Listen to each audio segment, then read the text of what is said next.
Tonight, a billionaire sat in the tallest office in the city, staring at everything he once thought mattered, his empire shining beneath him like a crown of light. But inside, he felt something he had never felt before, a heavy, painful emptiness. His success couldn't comfort him. His power couldn't save him. He whispered into the silence, "Why do I feel so lost, when I have everything?" What he didn't know, was that a single sentence, one he was about to read, would end the life he knew, and start the life God planned. People saw a powerful CEO, but if you looked into his eyes tonight, you'd see a man suffocating under his own success. Every award, every decision, every dollar added weight to a soul that was already collapsing. He stared into the glass window, seeing himself reflected like a stranger. "I built everything I dreamed of," he whispered. "So why do I feel nothing?" Behind the shine, he was breaking. He stood above the billions he controlled, the companies he built, the towers that rose because of him. But the higher he climbed, the further he drifted from peace. "This city knows my name," he said softly, "but does God?" Every light below felt distant. Every success felt hollow.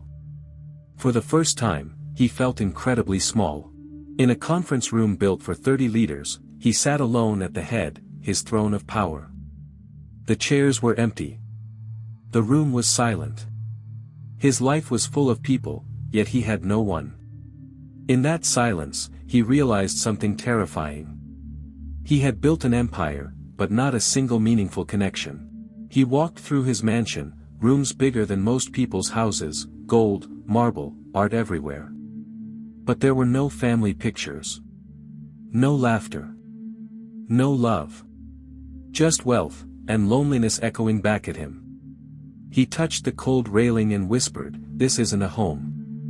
This is a museum of my emptiness." Back in his office, his eyes landed on a Bible, a gift he never opened. Dust covered it like a forgotten memory. But something inside him whispered, "Open it." He didn't know why. He just knew he had to. He flipped the pages with trembling fingers, not searching for answers, but for something deeper, hope. Every word he read pulled him in. Every line felt like it was written for a man who finally admitted he was lost. His heart beat faster, as if God himself was drawing him closer. And then he read it. "Sell everything you have. Give to the poor. Then come, follow me." The words didn't stay on the page, they entered his heart like fire. He froze. Was this a message, for him? A billionaire? A man worshipped by the world? His world began to crack, tears filled his eyes, his throat tightened. "Lord, are you really speaking to me?" He felt the call, not as a voice, but a weight in his spirit. A pull. A command. A love. He knew, if he said yes, his entire life would change. Scenes from his past flashed, red carpets, business magazines, trophies, standing ovations. Everyone had admired him. Everyone wanted to be him. But none of them knew the emptiness behind the applause. He remembered thinking, even then, "Is this all?" He remembered parties where he smiled for cameras, then cried alone in the bathroom. Meetings where he pretended to be strong, but felt broken inside. No one saw the truth, not even his closest advisors. He had been wearing a mask for years. Sitting in his luxury car that night, he finally broke. His hands shook. His tears fell. "God, I don't want this life anymore. Tell me what you want." For the first time since childhood, he prayed with a real heart. And heaven heard him. He returned to his office, closed the door, and fell to his knees, designer suit, billionaire status, all forgotten. "Lord, if you're calling me, I will follow." In that moment, he didn't feel weak. He felt free. The next morning, he noticed a homeless man shivering under a bridge, a man he passed many times but never truly saw. But today, something pierced his heart. A whisper inside said, "Begin with him."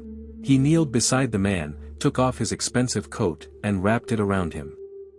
The homeless man's eyes filled with tears. Why would someone like you help me? The CEO answered softly. Because someone helped me first. He began helping struggling families, paying bills, buying groceries, giving shelter. No cameras. No news. No public praise. Just a man obeying God, one heart at a time. And with each act, he felt the chains around his soul breaking. He walked up to his exotic sports car, the symbol of his pride, and handed the keys to a charity worker. No sadness. No hesitation. Just peace. His wealth was no longer his master. Soon his mansion stood empty, furniture gone, luxury removed, walls bare. He walked through the silent rooms and smiled. Because the emptiness no longer scared him. God was filling his heart with something new. He sat at a small wooden desk, far from the luxury he once demanded, and signed documents donating millions. His hands didn't shake. His heart didn't resist. He whispered, "Lord, it's all yours." He traded tailored suits for simple clothes. Board meetings for Bible studies. Luxury dinners for meals with the poor.